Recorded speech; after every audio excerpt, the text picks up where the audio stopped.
ఒక ఎమ్మెల్యే కూడా గెలలేని పనికి మన వేద వాడి గురించి రాష్ట్రం అంతా పాదయాత్ర చేయడం దేవుడు ఎరుగురా. ఫస్ట్ నువ్వు మందలగిరిలో పోయి గెలువు. లోకేష్ ఒక పనికి మాల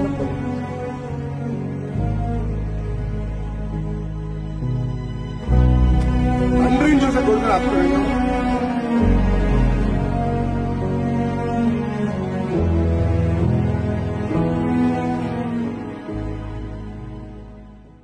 మంగళగిరిలో టీడీపీ అభ్యర్థి నారా లోకేష్ సంచలనం సృష్టించబోతున్నారు. ఎన్నికల కౌంటింగ్ లో 15,000కు పైగా మెజారిటీ కొనసాగుతూ గెలుపు దిశగా ముందరికెళ్తున్నారు.